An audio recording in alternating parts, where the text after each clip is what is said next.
towards Libations. I'm really excited to wrap up season 1 with Alex Wilkerson. He's our saxophonist of the band. He's been with us for several years, and he's always been a great guy to have around. We always kind of, in the beginning of him being a part of the band, kind of nerded out over spirits, and one of the main ones that he loves and that I used to love myself is whiskey. It's great. The flavor of it is amazing. Everything about it, the way that you can mix it into so many different numerous cocktails is also really awesome. So for the season finale, I decided to do one of a cocktail that is one of my favorites, and it was actually really cool to be able to create this in a zero proof way because I've never done this before. Most of these cocktails you've seen and the ones that you'll see in season 2, I've never created. These are being made and tailored for the people and the guests that are on this show, and it's allowing me to have an innovative and creative outlet, which I think is a really cool thing right now in COVID life because I don't get to do it musically, but I get to use my other passion, which is beverage. The idea that I came up with was the Paper Plane. That's a whiskey-based cocktail. That is a traditional modern cocktail. It was actually named after paper planes by MIA originally, and I believe it was based out of New York. Alex has the same flavor profiles and kind of palette that I do, so I thought he would really enjoy this as well. So without further ado, let's meet up with Alex and make this cocktail, shall we? All right. Hey, what's going on, Alex? How you doing? Good, Lauren. What's going on? Good to see you. Oh, not much. Just here on a beautiful Texas, sunny, cold-ish day, I guess.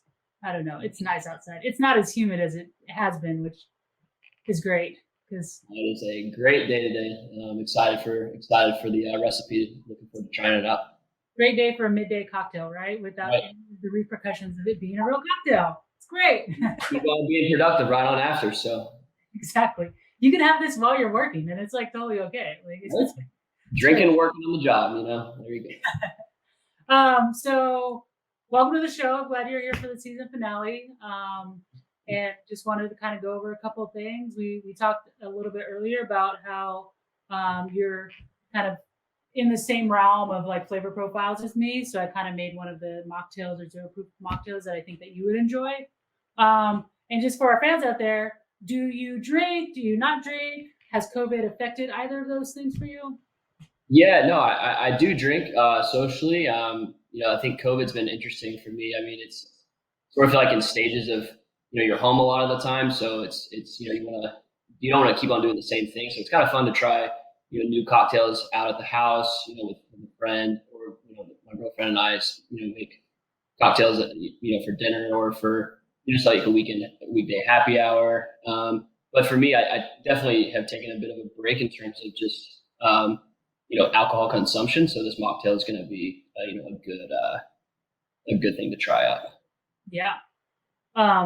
Zero proof cocktails in general have taken definitely a boom over the past year. Yeah. It's great for me as somebody who loves to do this already, but I think COVID has made an impact on that for the better because I think you're, like you said, you want to have a beverage, but you don't always want to have alcohol. Right. I mean, it also just allows people that maybe don't drink that want to still try something different that has that same type of feeling to it. It's great. And I was at a restaurant the other day. I was telling you that had a full page of zero proof cocktails. So it's definitely for sure a good thing. It's up and coming in the trends. So yeah, and that's the beautiful thing about a mocktail is when we talk about a spirit in general, a spirit is just going to be an infused flavor profile, right? It is going to be distilled, so that's where you're getting the alcohol part of it. But all the aromatics that are in it, that is coming from different aromas or herbs or spices or barks, things like that. So, a zero proof cocktail will taste very, very similar to what you're already, used to, but without that like burn sensation or the hangover or all the other things that come with drinking. So cool. Well, we'll kind of go through some of the ingredients here. First off, starting is going to be the black tea infusion. Okay. This is going to be a homemade recipe that I created, and we'll show you how to make this at home now. All right, so let's talk about this Earl Grey black tea infusion. This is basically becoming our whiskey base or our whiskey liquor for this mocktail. This is something I came up with completely on my own, and it's about really just finding your way within the ingredients in your house finding your way within the ingredients that are more readily available within your store and or your bulk seasoned spice area. I highly recommend you take advantage of the bulk spice area in your grocery stores. Most of them have it. Here in Texas, HEB has them. It's a really affordable way to get spices that you may not be used to having or that you don't use on a regular basis. And it definitely allows you to be more creative with what you have to offer. So essentially what we want to do is we're kind of creating aromatics that are reminiscent of whiskey. We have a little bit of vanilla, we have cinnamon, we have cloves, star anise, black peppercorn. These are what are giving you those typical kind of notes of whiskey that you're familiarized with. Honey, you could also go with a maple, which would be great. It would add a little bit more decadency to it and a little bit more deeper, rounder flavor, or like a caramel if you have some more time and you want to just make yourself a caramel. You could do that too as well. It's really open for you, right? So kind of going through how this would work best. You want to use a tea basket of some sort or a Keurig pot. These both work absolutely fantastic for this in order for you to steep these aromatics without them just floating freely in the liquid itself. So you want to grab the tea basket. You don't really need to break up the star anise. Fully is fine, but if you want to break it up into pieces, that's okay. Throw in the clove, the black peppercorn, the cinnamon, and then you want to use 1 to 2 bags of a decaffeinated black tea. There's so many options out there for you to choose. You can go with your favorite. You can go with one that you may not know. But the biggest thing that you want to take from here is that you are going to steep this liquid and all these aromatics together for double or triple of the time of the tea bag. Now, that's usually a no-no. You don't want to oversteep tea. If you oversteep tea, it makes it bitter. It brings out the tannins. It makes your mouth pucker up. It's not what you want. However, in this particular instance, we do want that. We do want the tannins. We do want the bitterness because that is what's reminiscent of this liquor that we're creating.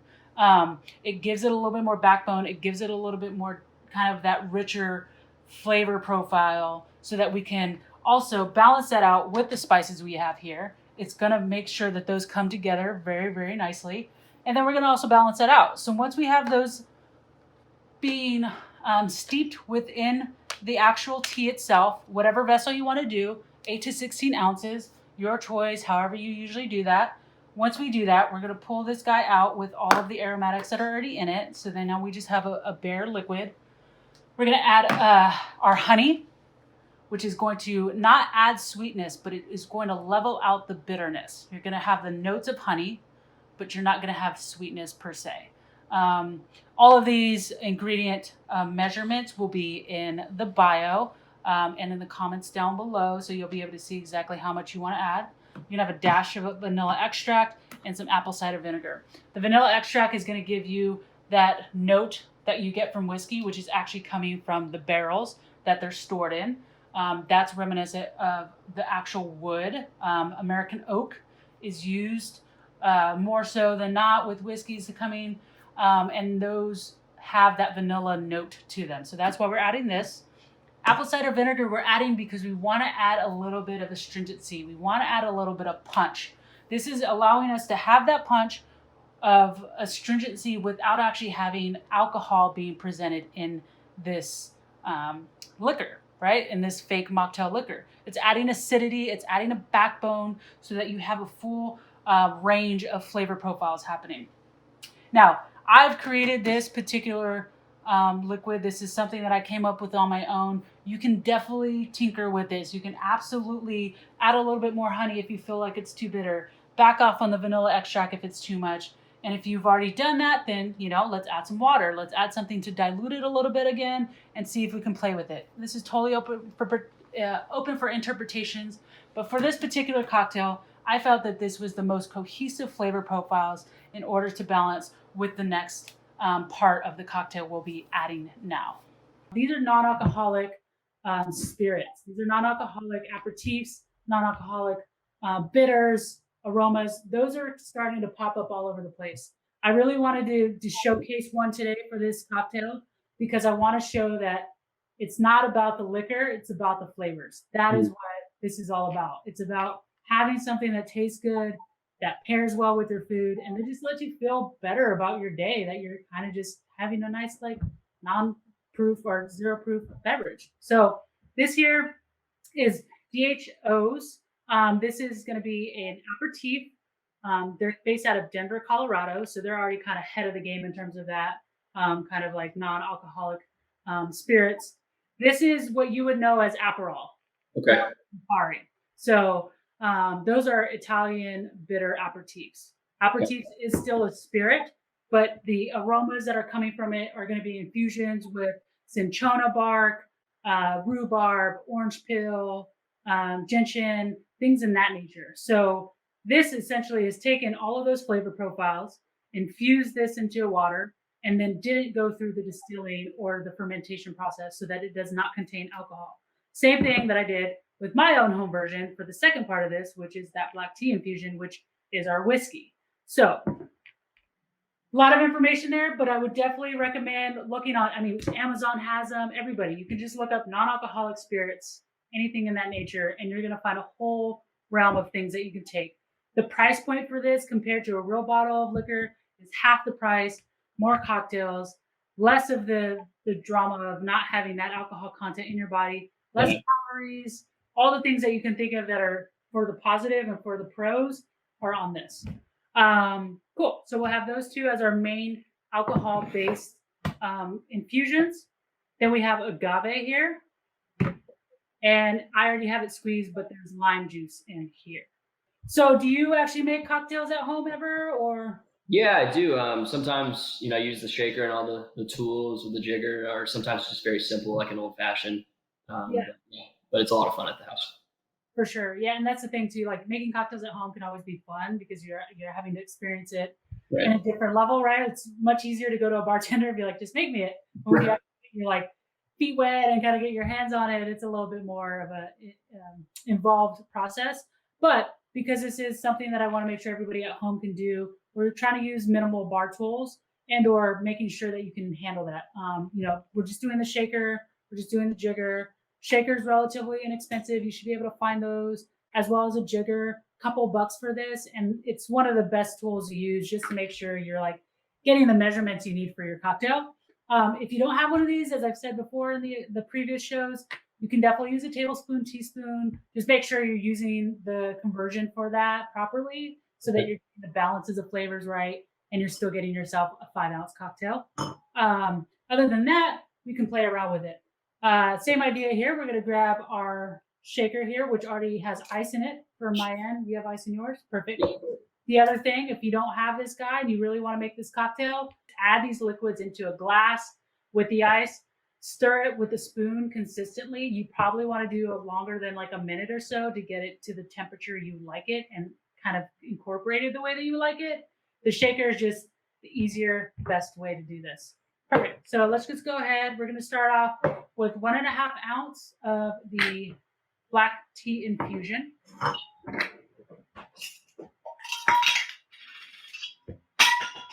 Don't mind me over here. I'm a messy bartender, by the way. I'm sure if my coworkers are watching, they also would be like, "Yeah, you are." This is all going to taste good, though. Right. Okay. Got 1.5 of that. Then we want to do 1.5 of the aperitif here, the non-alcoholic aperitif. Got it. Smells really good. It's so good. All the aromatics of this is just one of my favorites. And yeah. All right, perfect. Okay. And then you want to do 1.5 ounce of lemon juice. Okay.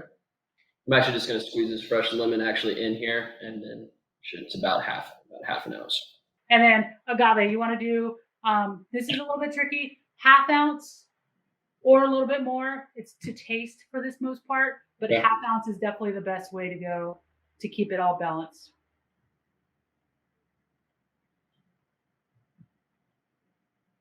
And it is agave, so it does get stuck to the jigger a little bit. So, if you like over pour it, that's totally fine because it's like anything else that's syrupy, like honey, that's just going to get stuck on there. Sure. Perfect. And then you want to basically put on the shaker and dance with it. There's always a better half. Well, darling, he's the nice one. But mama, she will kick your ass. You can love.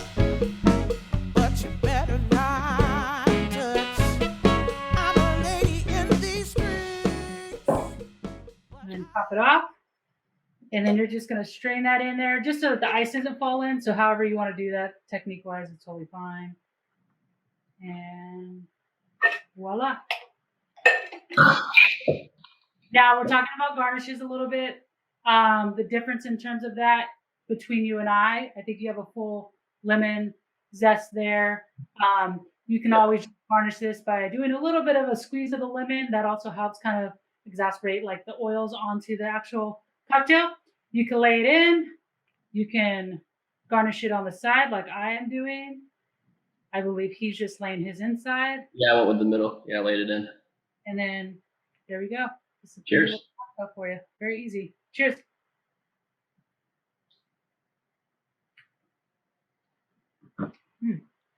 Wow. Okay, Lauren, that's pretty awesome.